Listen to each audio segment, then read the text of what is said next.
창세기 3장 7절과 21절 시작. 이에 그들이 눈이 밝아져 자기들이 벗은 줄을 알고 무화과 나무 잎을 엮어 치마로 삼았더라. 여호와 하나님이 아담과 그의 아내를 위하여 가죽옷을 지어 입히시니라.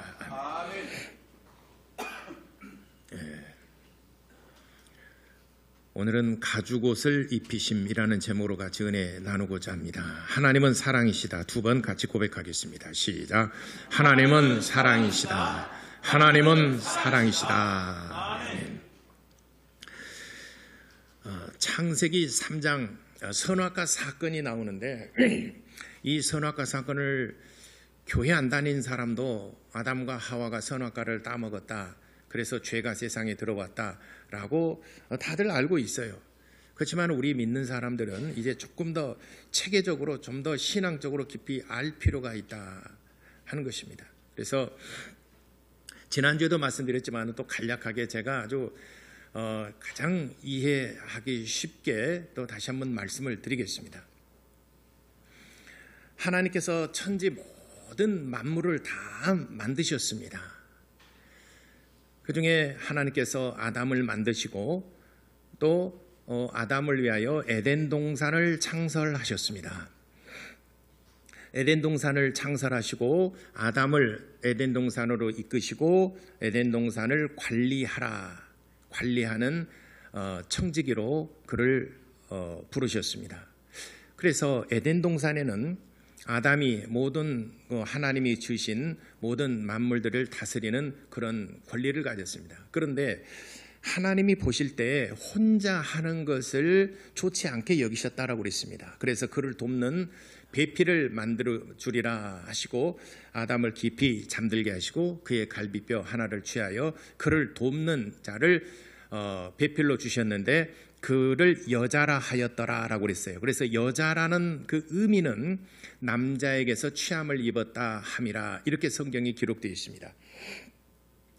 그래서 하나님께서 아담을 돕는 배필 하와가 아니라 그때는 여자입니다. 하와라는 말은 저 뒤에 나중에 나오고 그때는 여자라고 그랬습니다. 근데 여자를 짓기 전에 에덴 동산에서 아담만 있었죠.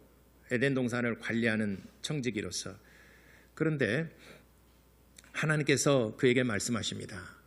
네가 먹고 사는 것은 네가 원하는 것들 모든 나무의 실과 또 열매들을 내가 다 먹되 중앙에 있는 선악을 알게 하는 나무 열매만큼은 네가 먹지 말라. 이것을 먹는 날이 네가 죽으리라라고 말씀하셨습니다. 그래서 에덴 동산 중앙에 있는 선악을 알게 하는 나무 열매를 먹지 못하도록 금지하셨습니다. 창세기 2장 17절의 말씀입니다. 그리고 그를 돕는 배필 여자를 그에게 주셨는데 아담이 그 돕는 배필은 아내에게 전도를 했습니다. 당신이 지음받기 전에 하나님께서 내게 말씀하셨는데 에덴 동산엔 모든 나무 열매를 먹되 이 중앙에 있는 선악을 알게 하는 나무 열매만큼은 먹지 말라고 금하셨으니까 절대로 이것은 먹으면 안 됩니다 라고 전도를 했습니다. 그래서 하와도 알겠어요. 그리고 아담이 전해준 그 계명을 지켜 행하며 살고 있는데 어느 날 뱀이 이렇게 에덴 동산에 들어와 가지고 하와를 유혹합니다. 모든 나무의 실과를 먹지 말라고 하시더냐. 하나님께서 아니 그렇지 않다. 그렇게 말씀하시지 아니하시고 다 먹되 중앙에 있는 이 열매만큼 먹지 말라. 그렇게 내게 말씀하셨느니라 라고 그랬어요. 왜 이것만을 먹지 말라 했을까? 왜? 여기서부터 이제 사건이 시작된 거죠. 왜 먹지 말라고 그랬을까? 왜? 글쎄 이유는 모르겠지만 어쨌든 먹지 말라고 그랬어. 이유는 잘 모르겠지만 먹지 말라고 그랬어. 내 남편이 그렇게 얘기했고 내 남편에게 하나님께서 그렇게 말씀하셨대. 왜 그랬을까? 글쎄 뱀이 얘기합니다. 이 선악을 알게 하는 나무 열매를 먹게 되면 너도 눈이 밝아져서 너도 하나님처럼 될 수 있기 때문에 하나님께서 먹지 말라고 한 거야. 진짜 그럴까? 먹음직도 하고 보암직도 하고 지혜스럽게 할 만큼 탐스럽기도 한 나무인지라. 선악과를 다 먹고 그런 남편에게도 주어서 먹었습니다. 그랬더니 정말 눈이 밝아졌어요. 눈이 밝아지니까 자기의 벗은 몸, 부끄러움이 드러났죠.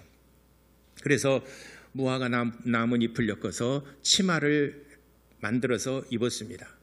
그리고 이제 시간이 지나서 하나님께서 에덴 동산을 거니시는데 하나님의 소리를 듣고 부끄러워서 두렵기도 하고 부끄럽기도 해서 얼른 숨었습니다. 나무 뒤에 숨었어요. 하나님께서 범죄한 사실을 이미 아셨죠. 아셨는데 이제 아담과 하와를 불러 이제 왜 그렇게 했느냐라고 물으시기 위하여 그들을 찾습니다. 소환을 합니다. 아담아, 네가 어디 있느냐? 라고 하나님께서 죄를 범하여 부끄러워서 숨은 그 아담과 하와를 부르십니다. 내가 여기 숨었나이다. 소환을 해서 신문을 하려고 합니다. 내가 부끄러워 숨었나이다. 누가 너의 벗은 몸과 부끄러움을 그렇게 알게 하였느냐? 그를 불러서 얘기를 합니다. 그리고 누가 이 선악을 알게 하는 나무 열매를 먹지 말라고 내가 경고를 했는데 누가 이것을 먹게 하였느냐? 누가 너의 부끄러움을 알게 하였으며 이 열매를 누가 먹게 하였느냐? 아담에게 묻습니다. 신문을 합니다. 아담이 변론을 합니다. 하나님이 내게 주신 저 여자가 먹게 하였나이다. 그래? 그러면 너 들어가고 아담, 하와 나와 왜 이걸 먹어서 네 남편에게도 주었느냐? 그러니까 여자가 말하기를 저 뱀이 그렇게 하였나이다 라고 그랬어요. 그러니까 그럼 너 들어가. 뱀, 너 나와. 너 왜 그렇게 하였느냐? 너는 평생토록 너는 배로 기어다니는 저주를 받을 것이고 흙을 먹으리라 라고 그를 심판을 했습니다. 그러니까 가만 보면은 아담과 하와에게는 변론할 기회를 줬어요.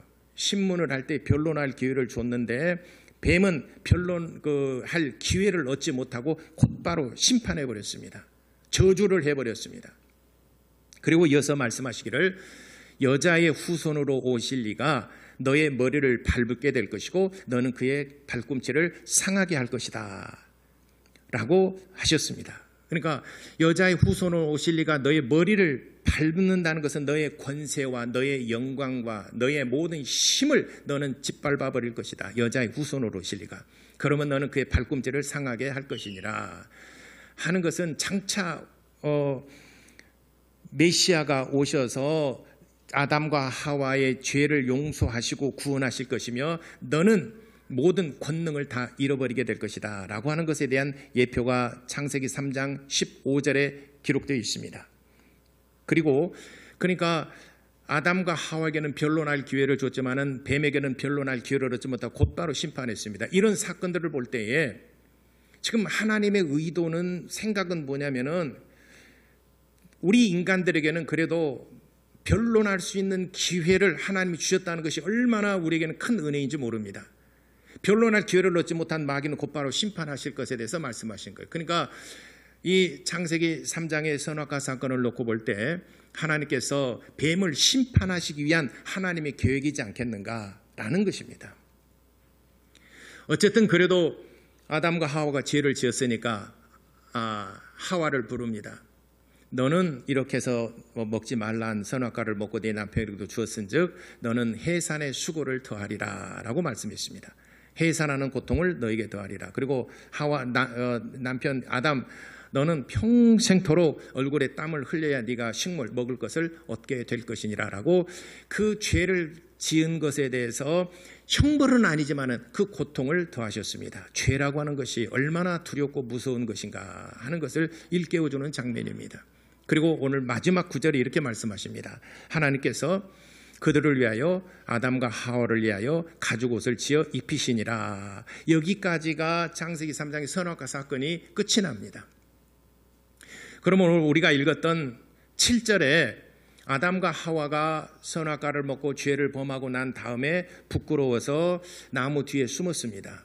무화과 나무 잎을 엮어서 옷을 만들어 치마를 만들어 입었습니다. 그러니까 처음에는 남자들도 아마 치마 입은 것 같아요. 무화과 나무 잎을 엮어서 만들었더라. 그리고 이제 쭉 마지막 번에 이 사건을 정리를 다 하고 난 다음에 마지막에는 하나님께서 가죽 옷을 만들어서 아담과 하와를 입히시니라 이렇게 말씀했습니다. 자, 그러면 여러분들에게 한번 물어볼게요. 옷은 왜 입습니까? 이 옷은 왜 입습니까? 글쎄 한 번도 생각 안 해봤는데요. 옷은 오늘 성경에 최초로 옷을 입은 사람이 아담과 하와예요. 처음으로 옷을 만들어서 입은 사람이 아담과 하와. 왜 옷을 만들어 입었는가? 부끄러움을 가리려고, 수치를 가리려고 옷을 입는 거예요.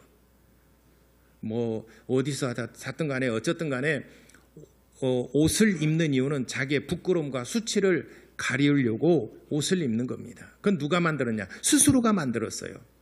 스스로가 나뭇잎을 엮어서 만들었습니다. 나뭇잎을 엮어서 치마를 만들어서 부끄러움과 수치를 가리웠는데 그런 시들어버리면 또다시 입어야 되고 또다시 만들어야 되고 또다시 만들어야 되고 내가 만든 옷으로 잠시 부끄러움을 가리울 수는 있을지 모르겠지만 그러나 영원히 가리울 수는 없는 것입니다. 시들어버리고 또 시들어버리고 하니까 또 계속 만들어 입어야 됩니다. 그런데 이 사건을 정리하고 맨 마지막에 21절에 아담과 그의 아내를 위하여 가죽옷을 지어 입히시니라. 가죽옷을 지어 입히시니라. 이것은 무화과 나뭇잎이냐 가죽옷이냐 이것도 물론 중요하죠. 여러분 이왕이면 옷을 멋있는 거 입고 싶죠. 뭐 아무 상관없습니까? 이런 사람이 있어요. 이 옷 좋네 하면서 꼭 까본 사람이 있어요. 좀 이러지 좀 말아요. 아니 심지어는 저한테도 그래요. 목사님 막 그 뒤를 까보는데 왜 까보는지 모르겠어요. 뭐 무화과 그 옷이냐 나뭇잎 옷이냐 아니면 가죽 옷이냐 이것도 물론 이왕이면은 뭐 좋은 옷을 입고 하면은 좋겠지만 이런 재료보다 더 중요한 것은 뭐냐면은 누가 내게 줬느냐 이게 중요한 거예요. 내가 스스로 만들어서 입었느냐 하나님이 만들어서 내게 입혀주셨느냐 그게 중요한 거예요.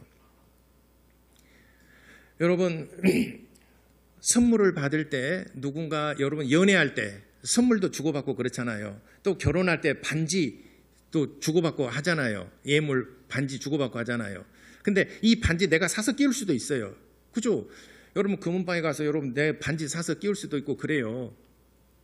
근데 결혼 반지는 나의 사랑하는 아내가 또 사랑하는 남편이 내게 주었기 때문에 그게 소중한 거예요. 누가 주었느냐 이게 중요한 것이잖아요. 근데 저는 이제 전도사 때 팔아먹어 버렸어요. 결혼 반지 없어요. 워낙 힘들어가지고 결혼 반지 팔아먹었어요. 그래서 그때 생각한 게 뭐냐면 결혼 예물 반지는 꼭 이미테이션으로 하라. 그거는 안 팔아먹을 거니까. 결혼할 사람들은 아시겠습니까? 이미테이션으로 하라. 그거는 안 팔아먹을 것 같아요. 근데 저는 진짜로 해줘가지고 그 지금 놔뒀으면 금값 많이 올랐을 텐데 누가 내게 선물을 했느냐 이게 중요하죠. 여러분 뭐 발렌타인데이 있고 화이트데이 있고 초콜릿 주고 사탕 주고 막 빼빼로 주고 그러잖아요. 내가 사 먹을 수 있어요. 초콜릿 사 먹을 수 있고 빼빼로 내가 사 먹을 수 있어요. 그러나 누가 내게 선물했고 누가 내게 줬느냐 그게 이게 굉장히 중요한 거잖아요. 누가 내게 선물했고 누가 내게 줬느냐. 물론 나도 내 돈 주고 내가 사 먹을 수 있지만 누가 줬느냐. 오늘 이 성경문의 7절과 21절에도 가장 중요한 포인트가 뭐냐면은 내가 옷을 만들어서 내가 스스로 부끄러움을 가리려고 했느냐 아니면은 하나님께서 나를 가리워 주셨느냐 이게 중요한 거예요. 하나님이 가리워 주신 것이냐 내가 스스로 가리우려고 했느냐. 내가 스스로 부끄러움을 가리려고 하는 것은 가리울 수 없다는 것입니다. 내가 죄를 짓고 내가 스스로 부끄러움을 가리운다 할 수 없다는 것입니다. 하나님께서 옷을 지어 입혀 주셔서 나의 부끄러움을 다 가리워 주셨다. 그래서 하나님께서 가죽 옷을 지어서 아담과 하와에게 입혀 주시니라 그랬습니다. 그래서 오늘 신약 성경에도 보게 되면은 너희가 예수로 옷을 입고 거룩함을 입으라라고 그랬습니다. 다윗은 시편 32편 1절과 2절, 그게 로마서 사도 바울이 4장 7절과 8절에 인용을 했어요. 시편 32편 1절과 2절에 있는 말씀을 사도 바울이 다윗의 고백을 인용하고 있는데, 우리 인간은 스스로가 죄를 가리울 수 없지만 죄와 허물에 대해서 가리우심을 받고 용서받는 자들은 정말 인생으로서 행복한 자이니라, 이렇게 다윗의 고백을 인용하고 있습니다. 그러니까 다윗이 우리아의 아내 밧세바와 동침을 했습니다. 우리아는 당시에 요압 장군의 수하에 있는 정말 용맹스러운 장군입니다. 요압 장군은 군대 장관이고 군대 장관 바로 아래에 있는 그 우리아는 정말 그 용맹스러운 다윗의 신복입니다. 정말 사랑하는 그런 장군입니다. 그런데 그의 아내를 그 우리아가 전쟁에 나가 있을 때, 랍바성 전투를 나가 있을 때 그 우리아의 아내 밧세바를 데려다가 동침을 했습니다. 그러니까 그것 때문에 이 여자가 임신이라도 하게 되면은 분명히 남편은 그때 전쟁 중에 있었는데 이 아이가 누구일까? 그래서 우리아를 전쟁 중에 급히 들어오게 만듭니다. 다윗성으로 들어오게 만듭니다. 그래서 다윗성으로 우리아가 들어옵니다. 그리고 네가 전쟁 중에 너무 고생하고 너무 힘들고 너무 수고한 줄 안다. 그러니 너희 가족과 잠시 지내라 하고 그 극렬한 전쟁 중에 휴가를 줍니다. 우리아가 성전에서 나가지 아니하고 성에서 잠을 자고 지내고 있습니다. 다윗이 물었어요. 그건 가족에게 들어가지 왜 여기서 지내는가? 내가 어찌 내 사랑하는 동료들은 지금 치열한 전투 중에 있는데 어찌 나만 편하게 누워 쉴 수 있겠습니까? 그러니 언제든지 왕께서 부르시면은 출정할 준비를 위하여 내가 이 성 안에 머무나이다 라고 그랬어요. 그러니까 그래도 가서 가족과 더불어서 혹시 그 빌미를 만들기 위해서 다윗은 그런 계략을 짰지만 우리아는 가족에게 들어가질 않았어요. 그러니까 다윗이 이거 들통나게 되면 왕의 체면이 아닌데 들통나면 어떻게 하나. 그래서 머리에 생각하는 것이 편지를 하나 써서 줍니다. 임봉을 해서 보냅니다. 요압 장군에게. 그리고 너의 상관 요압에게 이 편지를 주어라고 그랬어요. 그래서 요압 장군은 그 왕이 준 그 전령을 들고 자기 이제 랍바성 전투에 가서 요압 장군, 자기 상관의 요압 장군에게 줍니다. 요압 장군이 딱 읽어봅니다. 그 내용이 이런 내용이 있었어요. 우리아 이 장군을 가장 치열한 전투에 나가서 이를 죽게 만들어라 라고 그런 거예요. 그러니까 요압 장군도 다윗의 가장 큰 신복이잖아요. 군대 장관으로서 가장 신뢰할 만한 사람이 바로 요압입니다. 우리아에게 무슨 일이 있었나? 왕께 무슨 불경한 일을 저질렀나? 우리아를 살릴 것인가? 다윗 왕의 말을 들을 것인가? 요압은 판단을 할 때 왕의 말을 듣고 이를 가장 치열한 극렬한 전투에 나가게 만들었습니다. 그래서 거기에서 전사합니다. 우리아 장군은 그 전투에서 전사를 합니다. 죽습니다. 그러니까 다윗은 아쉽지만 내 죄를 감추기 위해서 한 장군을, 나의 사랑하는 신복을 죽였어요. 근데 이 사실은 아무도 몰라요. 이 사실을 아는 사람은 다윗과 하나님밖에 모릅니다. 나단 선지자가 다윗 왕에게 다가왔습니다. 왕이시여, 내가 한 가지 문제를 이런 백성들이 이런 일이 있다면 왕께서는 어떻게 판단하시겠습니까? 라고 묻습니다. 그게 무슨 일이십니까? 어떤 나그네가 있는데 어떤 나그네가 어느 부잣집에 들어가서 하룻밤을 나를 쉬게 해줄 수 있겠습니까? 라고 할 때에 그 부자는 양떼가 많고 소떼도 많고 염소떼도 많고 낙타도 많고 큰 부자입니다.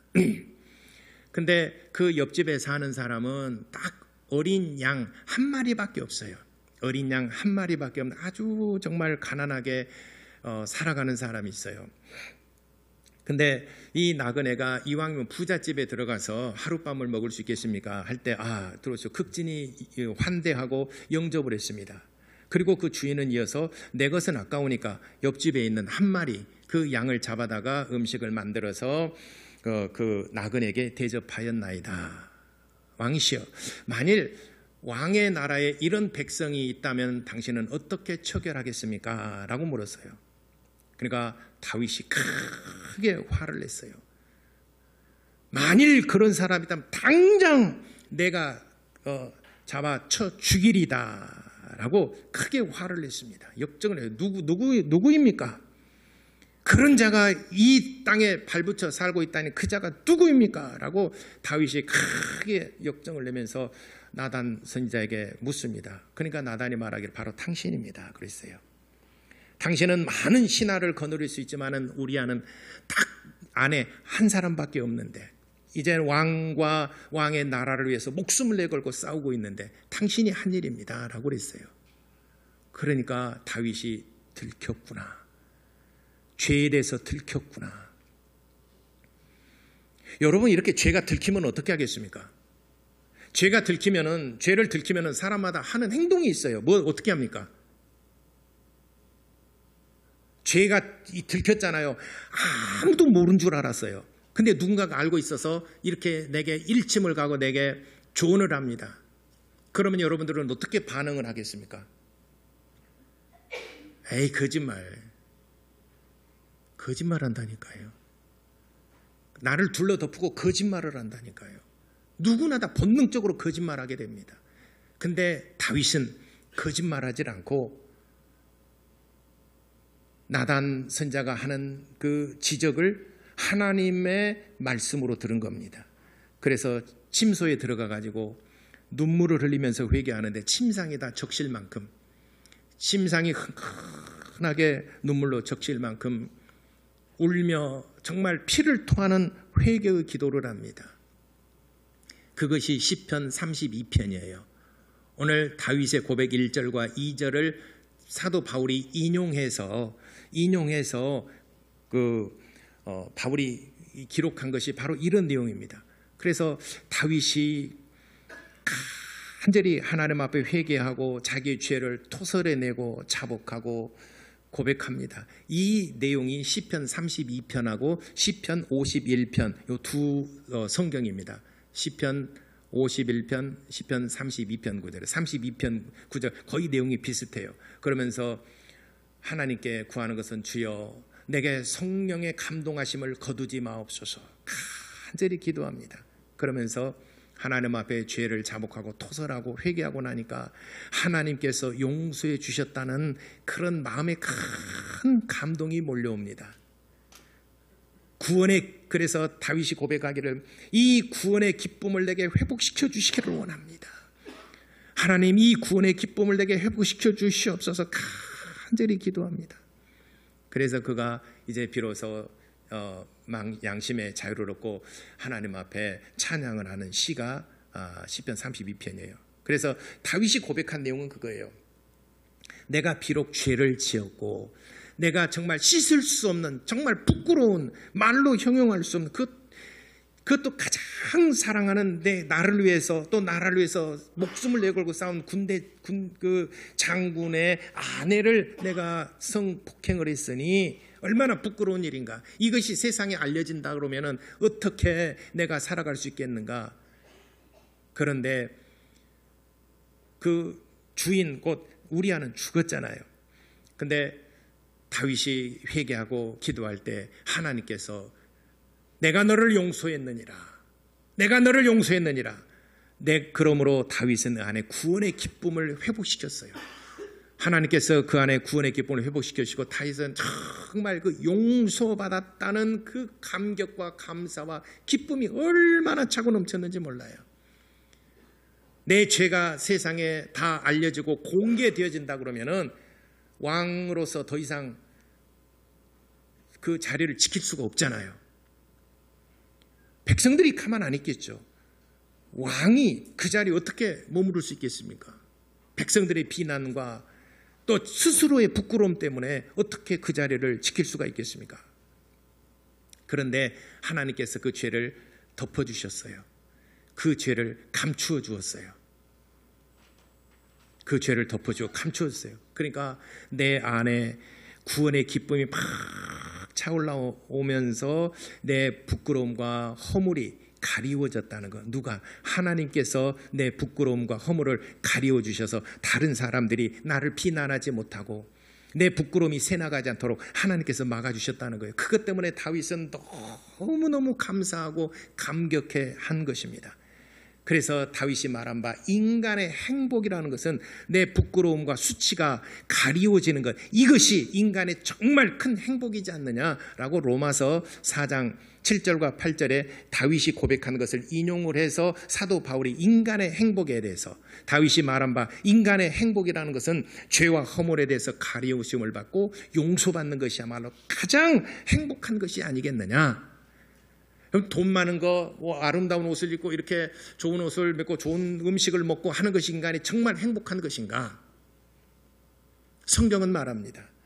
죄와 허물에 대해서 가리우심을 받고 용서받는 것이 인간의 가장 큰 행복이다. 이렇게 말씀하신 겁니다. 그래서 내가 스스로가 뭔가 내가 가리우려고 노력하고 우리아를 불러가지고 자기가 개척을 했지만은 부끄러움을 가리울 수가 없어요. 내가 만든 옷으로는 내 부끄러움을 가리울 수가 없습니다. 하나님께서 가리워 주셔야 돼요. 그것이 가죽옷입니다. 무화과 나뭇잎은 스스로가 만든 것이지만은 가죽옷은 하나님이 지어서 입혀주신 옷이에요. 그래서 사도 바울은 말합니다. 너희가 예수로 옷 입어라. 예수로 옷을 입어야 너의 부끄러움과 수치를 가리울 수 있느니라 하셨습니다. 사랑하는 성도 여러분, 스스로가 뭔가 의롭게 되려고 하지 말고 하나님께서 우리의 죄를 용서하시고 예수로 옷을 입고 그 안에 하나님의 생명, 다른 사람들은 내 부끄러움과 죄와 허물을 보지 못하도록 하나님께서 탁 막아주셨으니 비록 우리가 죄인이지만은 부끄러움과 우리의 수치를 보이지 않도록 하나님께서 우리를 가리워 주셨으니 이제는 그 안에 구원의 기쁨과 하나님께서 우리에게 베풀으신 큰 사랑을 인하여 감사하시고 하나님을 잘 섬기시기를 바랍니다. 그래서 여러분들에게 구원의 기쁨이 여러분들 안에서 정말 회복되어지도록, 교회를 오래 다닌 사람일수록 그게 그거지라고 여러분들이 그냥 간과하고 지나갈지 모르겠지만 오늘 창세기 3장에 이 선악과 사건을 통해서 우리가 다시 한번 우리가 생각해 볼 것은 내가 스스로가 의롭게 되려고 하지 말고 하나님께서 내 부끄러움과 수치와 허물을 가리워 주심으로 그 안에 하나님의 기쁨이 샘솟듯 솟아나는 그런 구원의 기쁨을 회복시키는 그런 시간 되시기를 예수 이름으로 축원합니다. 기도하겠습니다. 하나님, 내가 스스로 의롭게 되려고 하는 것이 아니라 하나님께서 내 죄와 허물을 가리워 주시고 수치를 가리워 주시고 죄를 용서해 주시고 내 안에 구원의 기쁨, 하나님을 향한 정말 열정과 기쁨이 내 안에서 샘솟듯 솟아날 수 있도록 하나님 나를 축복해달라, 나를 도와달라고 우리 다 같이 기도하시겠습니다.